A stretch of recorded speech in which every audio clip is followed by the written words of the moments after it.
이렇게 함께 읽은 고린도후서 6장에 있는 이 말씀을 통해서 하나님께서 주시는 은혜를 우리가 함께 나누기를 원합니다. 이 고린도후서 6장에는 크게 두 가지 내용이 기록이 되어 있습니다. 하나는 바울의 이 사도권에 대한 마지막 변론이 기록이 되어 있고요. 또 하나는 고린도 교회 성도들을 향한 바울의 마지막 당부와 또 권면의 말씀들이 기록이 되어 있습니다. 먼저 거기 1절부터 13절까지가 바울의 사도권에 대한 마지막 변론이라고 할 수 있습니다. 바울은 이렇게 자신의 이 사도권, 하나님의 복음을 전하는 자라는 것을 계속해서 지금 설명을 하고 있고 강조를 하고 있는 겁니다. 이 바울은 고린도후서 그 3장에서부터 계속해서 고린도 교회 성도들에게 이 사도권에 대한 복음의 일꾼이라는 것을 강조하게 되는데요. 이 고린도 교회에 이런 거짓 사도들이 바울을 이렇게 무시했기 때문에 그렇습니다. 바울은 사도가 아니고 하나님의 일꾼이 아니라는 것을 계속 말해왔기 때문에 이런 거짓 사도와 바울 자신과 계속 비교하면서 바울이 진짜 하나님의 일꾼이다, 내가 진짜 복음의 일꾼이다 하는 것을 증명을 지금 계속 하는 것이죠. 그래서 바울의 표현들을 우리 한번 생각해 보면요, 고린도후서 2장에서 기억나실 겁니다. 우리는 그리스도의 향기다, 이런 표현했죠. 이 겉으로는 잘 드러나지 않지만 이런 능력 있는 삶을 살아간다는 것을 향기를 통해서 비유하면서 우리가 진짜 능력 있는 그리스도의 향기다 하면서 표현을 하고 있고요. 3장에서는 내가 새 언약의 일꾼이다, 신약의 일꾼이다, 그리고 영의 직분을 가진 자다, 의의 직분을 가진 자다 하면서 표현을 하고 있고, 4장에서는 하나님의 영광을 아는 빛이 우리 마음에 비춰진 사람들이다. 그래서 이 보배를 질그릇에 우리가 가지고 있다. 우리가 질그릇같이 언약해 보이지만 우리 속에는 이런 그리스도의 직분이 있다, 보배를 가지고 있다라고 표현되어 있고요.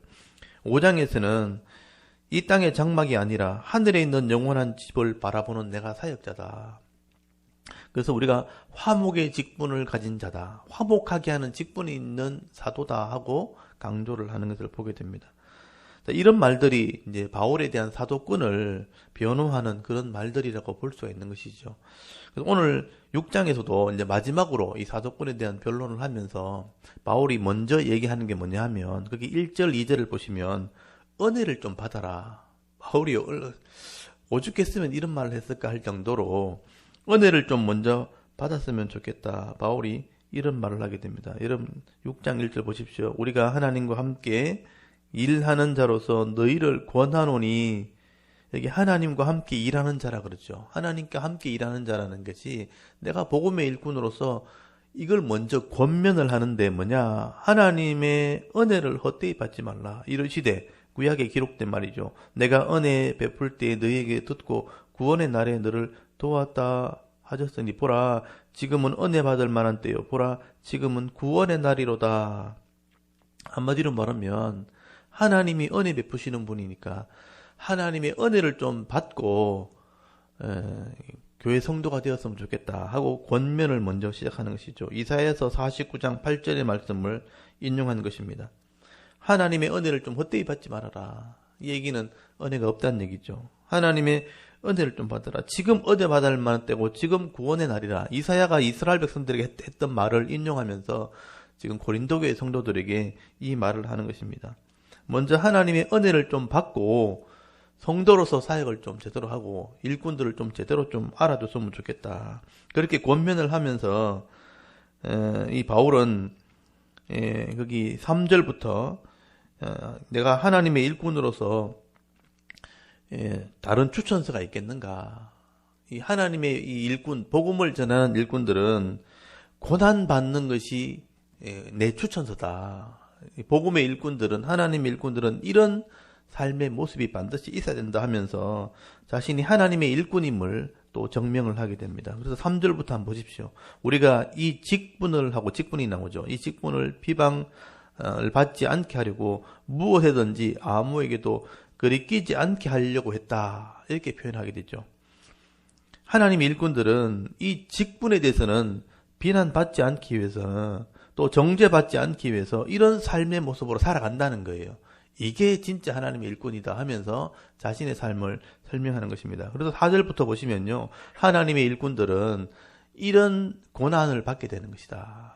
복음을 전하고 진리를 전하는 자들이기 때문에 이런 삶의 모습이 나타난다는 것입니다. 그래서 여러분 4절 보십시오. 오직 모든 일에 하나님의 일꾼으로 하고 하나님의 일꾼이란 말이 나오죠. 하나님의 일꾼으로 자천하여 스스로 천가한다 말이죠. 자천하여 많이 견디는 것과 환난과 궁핍과 고난과 매맞음과 먹지 못한 가운데서도 깨끗함과 지식과 오래 참음과 자비함과 성령의 감화와 거짓이 없는 사랑과 진리의 말씀과 하나님의 능력으로 의의 무기를 좌우에 가진 자들이다 하면서 이렇게 계속 설명을 합니다.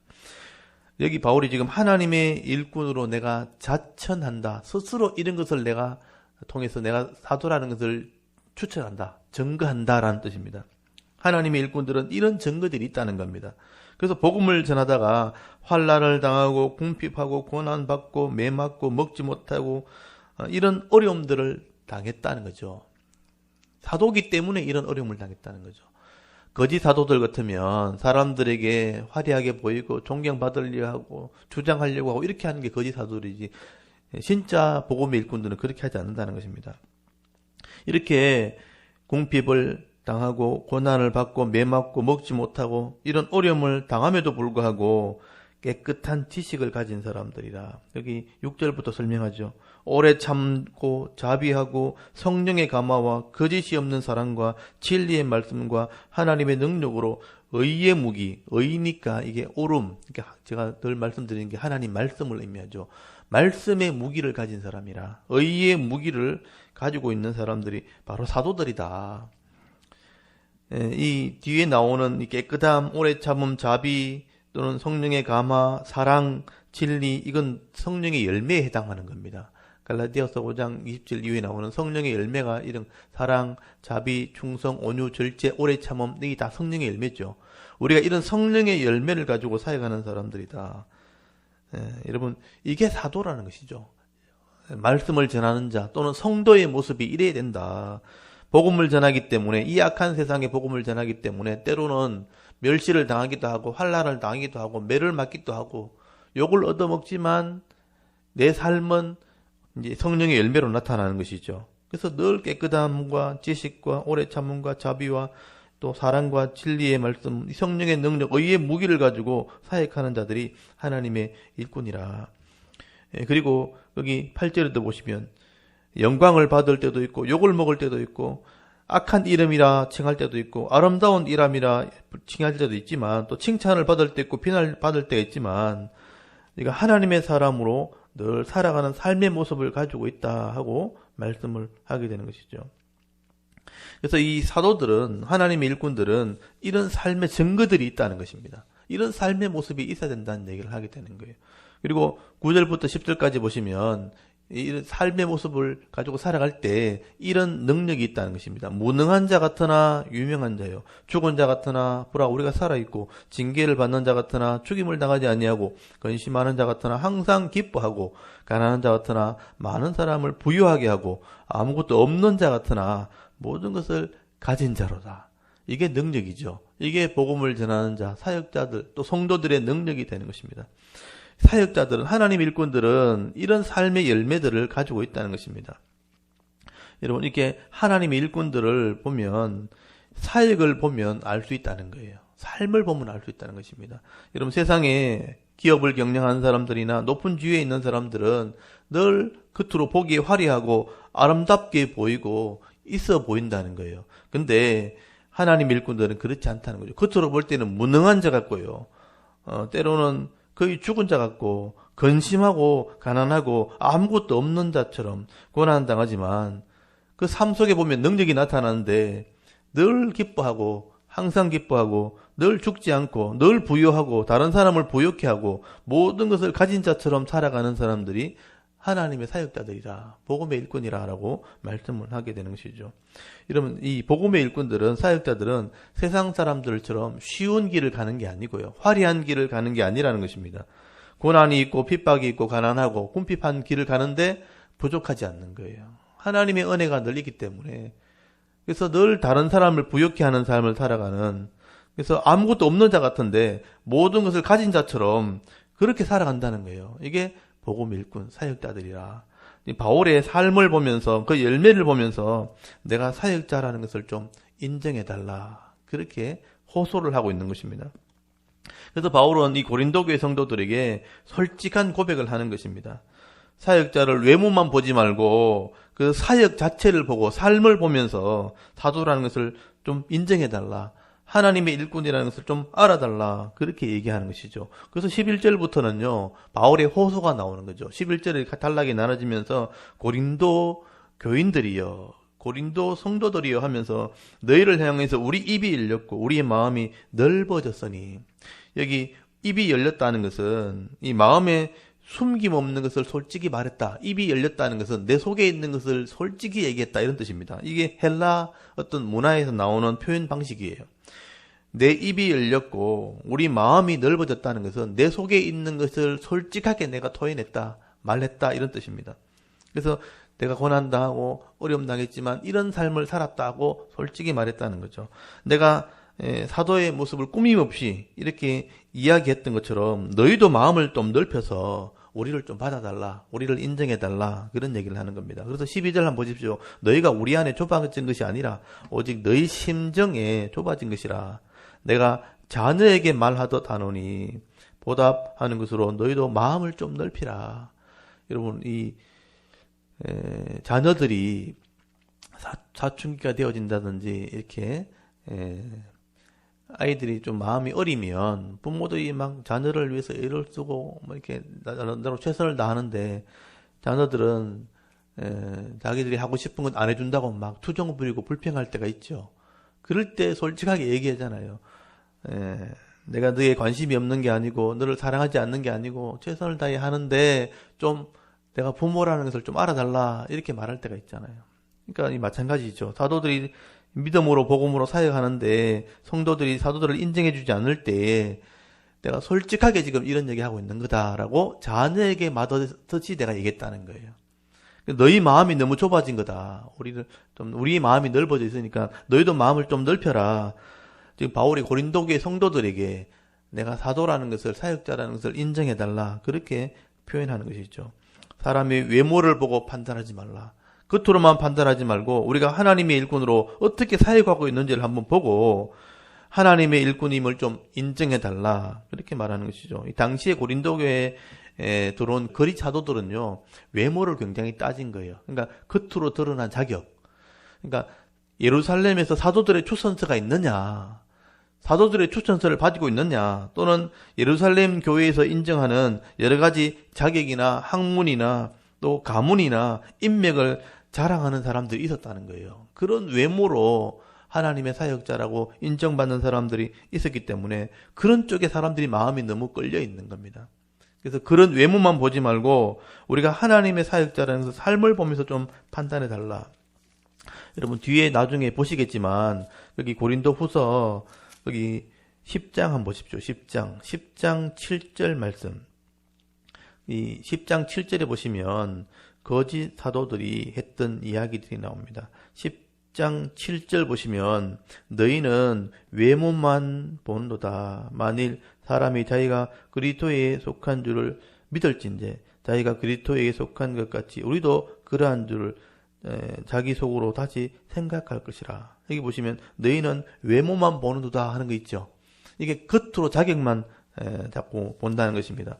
그래서 바울이 오죽했으면 거기 11장 22절에 가보시면요. 그들이 히브리인이냐 나도 그러하며 그들이 이스라엘인이냐 나도 그러하며 그들이 아브라함의 후손이냐 나도 그러하며 그들이 그리스도의 일꾼이냐 정신없는 말을 하거니와 나는 더욱 그러하도다. 내가 수고를 넘치도록 하고 옥에 갇히기도 더 많이 하고 매도 수없이 맞고 여러 번 죽을 뻔하였으니 하면서 쭉 자기를 얘기하죠. 그래서 이런 맥락에서 볼 때 고린도 교회의 이 거짓 사도들은요 겉으로 드러난 자격을 과장을 하고 자랑을 했다는 거예요. 우리가 진짜 일꾼이다 하면서 우리 말을 따르라. 그러니까 고린도 성도들이 다 넘어간 거죠. 그걸 보면서 바울이 외모만 보지 말고 사역자의 삶을 봐야 된다. 사역자의 열매를 봐야 된다. 지금 그 얘기를 하고 있는 것이죠. 그래서 바울도 이런 솔직한 내 마음에 있는 것을 얘기하는데 우리의 외모만 보지 말아라. 그리고 우리의 삶과 사역을 보면서 우리가 하나님의 일꾼임을 좀 인정해달라. 결국 시간이 지나야 이게 드러나는 거예요. 시간이 지나면 여러분 말씀으로 성령으로 사역한 사람들은 반드시 열매가 나타나게 되어 있는 것입니다. 육체를 위해 심는 자는 육체로 말미암아 썩어질 것을 거두게 되고 성령을 위해 사역한 자는 성령을 통해서 영생을 거두게 된다고 분명히 말씀하고 있는 것이죠. 오늘 우리의 모습을 한번 돌아보셔야 되죠. 우리가 사역자로서 또 성도로서 이런 삶의 열매를 가지고 있는지 우리가 그것을 보면서 판단을 받게 된다는 것을 기억하셔야 된다는 겁니다. 오늘도 우리가 교회 안에서 우리가 사역자이고 성도라면 말씀 앞에 겸손히 엎드려서 성령을 따라 순종하게 되어질 때에 우리 인격이 변화되어지고 성령의 열매가 나타나게 될 때 저 사람은 정말 하나님 일꾼이다. 저 사람은 진짜 예수 믿는 사람이다. 성도라 칭찬을 듣게 되는 일들이 있게 될 것입니다. 오늘도 우리가 이런 말씀의 순종과 성령의 사역을 통해서 사람들에게 진정으로 인정받게 되어지는 하나님께 인정받게 되어지는 칭찬과 또 명성을 얻게 되어지는 하나님의 사역자들과 주의 성도들, 하나님 백성이 다 될 수 있기를 간절히 소원합니다. 그리고 14절부터 보시면요. 이 사도권의 문제와는 관계없이 고린도 교회 성도를 위한 마지막 권면의 말씀, 당부의 말씀이 기록된 것을 보게 됩니다. 여러분 14절 한번 보십시오. 너희는 믿지 않는 자와 멍에를 함께 매지 말라. 의와 불법이 어찌 함께하며 빛과 어둠이 어찌 사귀며 그리스도와 벨리알이 어찌 조화되며 믿는 자와 믿지 않는 자가 어찌 상관하며 하나님의 성전과 우상이 어찌 일치가 되리요. 우리는 이 사도들이죠. 성도를 말하는 것이고요. 우리는 살아계신 하나님의 성전이라 이와 같이 하나님께서 이르시되 하면서 구약의 말씀을 인용을 하게 됩니다. 이 핵심이 뭐냐? 고린도교의 성도들에게 거룩함으로 말씀대로 순종하는 삶을 살아야 된다 하는 것을 강조하게 되죠. 여러분 우리 몸이 성령이 거하는 성전과 같다는 것입니다. 그래서 이 몸으로 하나님을 섬기는 자가 어떻게 또 우상을 섬길 수 있겠는가? 그 얘기는 고린도교의 성도들이 이런 많은 우상의 문화와 음란의 문화 속에 있기 때문에 자꾸 예수 믿으면서도 그런 삶을 살아가려고 하는 마음이 있다는 것입니다. 그리스도와 벨리알이 어떻게 조화가 될 수 있겠는가? 이 벨리알이라는 것은 가치 없다라는 뜻인데 사탄의 별명인 것 같은 거예요. 그리스도와 사탄이 어떻게 함께 조화를 이루겠는가? 어떻게 성전과 우상이 일치가 되겠는가? 이런 얘기를 하는 이유는 고린도교의 상황이 우상을 섬기는 문화와 음란의 문화가 공존하고 있었다는 거예요. 그러니까 너희들은 성도라는 것을 기억해라. 그래서 바울이 구약에 있는 말씀을 인용합니다. 구약의 두 군데 말씀을 인용하면서 이사야 말씀과 호세아 말씀을 인용하는데 이 말씀에 기록된 것처럼 우리가 거룩한 삶을 살아야 된다 하는 것을 말씀을 하게 됩니다. 여러분 17절에 보시면 이사야서 52장 11절 말씀을 인용하게 됩니다. 여기 보면 이스라엘 백성들이 구약에서 이 불순종해서 하나님께 불순종해서 바벨론의 포로로 잡혀간 적이 있죠. 바벨론의 포로로 잡혀가서 돌아오게 되어질 때에 바벨론을 떠나면서 부정한 것을 만지지 말라 이렇게 기록을 했다는 거죠. 하나님께서 우리를 죄에서 구원하셨고요. 하나님 백성이 되게 하셨으면 이제는 예수 믿는 이 삶을 살아야 되기 때문에 예전의 모습대로 돌아가면 안 된다. 그래서 거기서 떠나서 그 죄를 따르는 삶을 살지 말아라고 권면을 하게 되는 것입니다. 그래서 거기 16절 중간에서부터 나오죠. 거기 보시면 16절 중간에 안으로 좀 들어갔는 데가 구약의 말씀을 인용한 것이죠. 내가 너희들 가운데 거하며 두루 행하여 나는 그들의 하나님이 되고 그들은 나의 백성이 되리라. 하나님 백성이 되었다는 거죠. 그러므로 너희는 그들 중에서 나와서 바벨론에서 나와서 따로 있고 부정한 것을 만지지 말라. 부정한 것을 만지거나 따라가지 말라. 이게 권면의 말씀이죠. 세상이 악하고 세상의 더러움에서 건짐을 받았다면 이제는 그것을 만지는 삶을 살지 말아라. 거룩한 삶을 살아라 하고 권면을 하는 것입니다. 그리고 18절에 보시면 호세아 1장 10절 말씀을 인용하죠. 이스라엘 백성들이 회개하고 돌아오면 전에는 내 백성이 아니었지만 이제는 내 백성이 되었다. 똑같은 말씀이죠. 전에는 내 백성이 아니었지만 이제는 내 백성이 되었고 또 내가 아버지가 되었고 내가 내 자녀가 되었다. 그러니까 거룩한 삶을 살아야 된다 하는 얘기를 하게 되는 것입니다. 그래서 여기 7장 1절이 사실은 이게 한 장 넘어가 있지만 이게 결론 부분이에요. 6장의 마지막 결론입니다. 그래서 7장 1절이 바울이 마지막으로 권면하는 말씀이죠. 우리 7장 1절을 한번 읽어볼까요? 1절을 읽겠습니다. 시작. 그런즉 사랑하는 자들아, 이 약속을 가진 우리는 하나님을 두려워하는 가운데서 거룩함을 온전히 이루어 육과 영의 온갖 더러운 것에서 자신을 깨끗하게 하자. 아멘. 이게 마지막 권면이죠.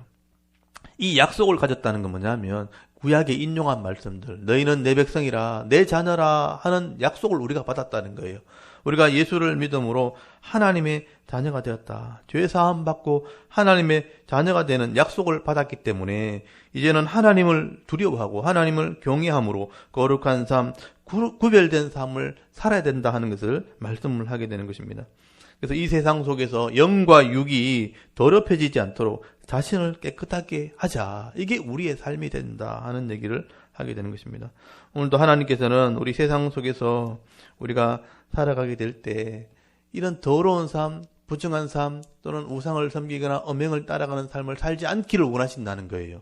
이게 하나님의 마음이라는 것을 기억해라. 그래서 불신자처럼 함부로 말하고 다니거나 욕심에 이끌려서 죄를 따라가거나 다른 사람에게 피해를 입히는 이런 악한 자의 삶을 살지 말아야 된다. 죄를 짓거나 또는 악을 행하는 삶을 살지 말아야 할 것을 우리에게 권면하게 되는 것입니다. 오늘도 우리가 이 삶을 살아야 된다. 이걸 기억하고 거룩한 삶을 살아야 된다. 자신을 깨끗하게 하자라고 말씀을 하게 되는 것이죠. 이게 바울의 마지막 권면이죠. 오늘도 우리가 고난주간을 지나면서 왜 예수님께서 십자가에 죽으셨는가, 우리를 왜 구원하셨는가 한번 묵상해 보셔야 되죠. 거룩하게 살게 하려고 또 거룩한 신부로서 영광을 누리게 하시려고 우리를 그렇게 구별하신 것입니다. 그래서 우리가 오늘도 거룩한 삶을 살고 믿음의 삶을 살아가는 귀한 성도가 될 수 있는 그런 은혜의 삶을 살아갈 수 있기를 바랍니다. 오늘도 우리가 하나님과 언약한 백성이 되었고 하나님의 자녀가 되었다는 것을 기억하기 때문에 항상 선을 따라야 되죠. 선으로 악을 이기는 자가 되어야 되고 항상 기뻐하고 쉬지 말고 기도하고 범사에 감사하는, 그래서 그리스도 안에서 거룩한 자의 삶을 살아갈 수 있는 저와 여러분의 오늘 하루 삶이 될 수 있기를 주의 이름으로 축원합니다. 아멘. 잠깐 기도드리겠습니다.